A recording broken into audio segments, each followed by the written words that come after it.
Los recursos nunca van a alcanzar y siempre hay que ser muy selectivos.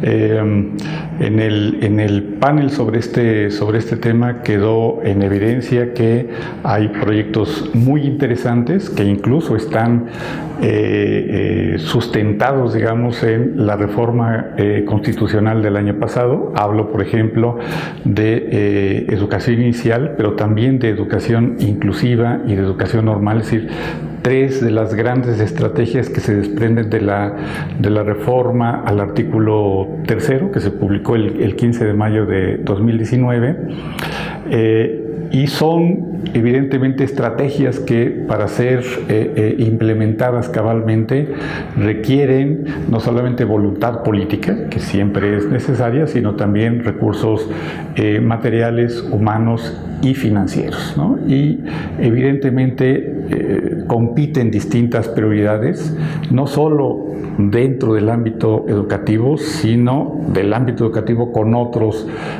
sectores, salud, trabajo, etcétera, etcétera.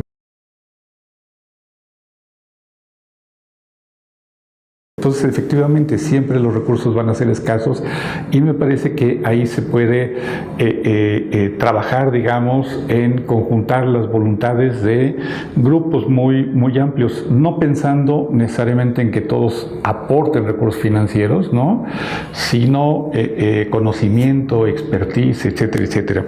¿En qué pensaría? Básicamente en organismos multilaterales, en la Secretaría de Educación Pública y en particular en la Subsecretaría.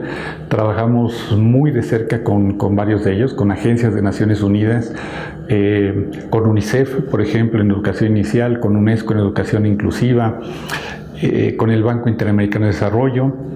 Ahora más recientemente con el Banco Mundial. En fin, ahí tenemos un fuerte apoyo en términos de asistencia técnica y financiera.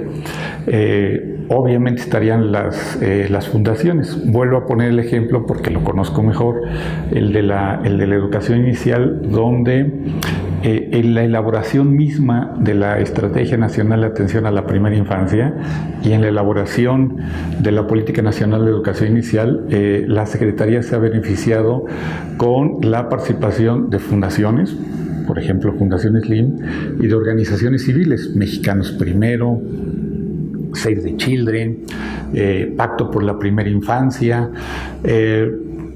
Podría poner muchos más ejemplos. La Estrategia Nacional de Educación Inclusiva tuvo la participación de una gama amplísima de organizaciones civiles, muchas de ellas de personas con discapacidad. Entonces, de lo que se trata la educación, siendo tan central, digamos, en la definición del México que queremos, creo que el gran reto, el gran desafío es convocar la participación más amplia posible. Ahí está nuestro reto y creo que puede ser una buena solución para esta escasez de recursos que siempre padecemos.